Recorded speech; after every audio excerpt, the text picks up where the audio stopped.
الفيديو ده هتمرن على 3 مستويات مختلفة على جهاز انكلاين شيست بريس. مستوى واحد بس هو اللي صح في ال3 مستويات. لو عرفت الصح قول لي صح ليه، والخطأ قول لي خطأ ليه، واللي هيجاوب صح هاخد اجابته سكرين شوت باسمه وهرفعها على البيج.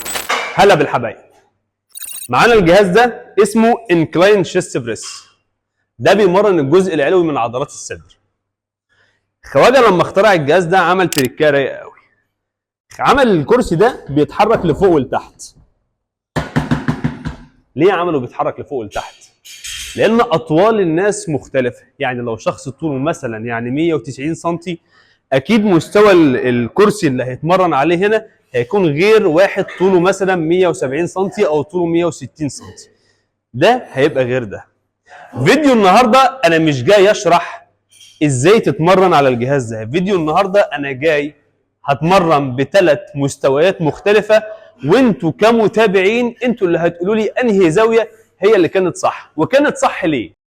اول زاويه معانا هنتمرن والكرسي بالشكل ده، ظهري مشدود، باخد مسافه صباع. هتتكدري من بعيد قبل ما ابدا الكوتش لو سمحت، وانا قاعد وبزق. 1 2 3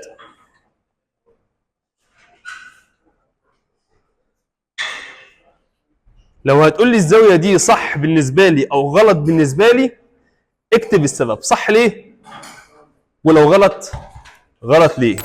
تاني مستوى معانا هتمرن عليه على الجهاز ده والكرسي بالشكل ده، وده مستوى الكرسي وانا قاعد على الجهاز.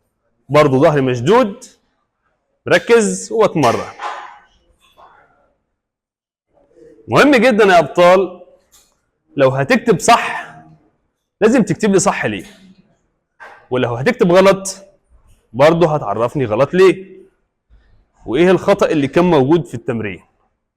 الكلام ده بالنسبة لمستوى الكرسي. ثالث مستوى معانا هتمرن عليه على الجهاز ده هو المستوى ده، وده شكل التمرين في المستوى ده. ببدأ اتمرن نفس الكلام. مهم جدا تكون مركز، ما تتمرنش بسرعة، الأداء براحتك.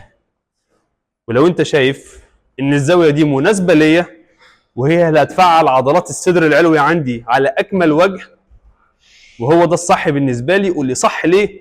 ولو انت شايفه غلط برضو عرفني غلط ليه. سيب تعليق في افضل زاويه كانت جيده بالنسبه لي، الزاويه الاولى ولا الثانيه ولا الثالثه، وانتظروا مني فيديو هشرح فيه شرح كامل ازاي تتمرن على انكلاين شيست بريس. شكرا.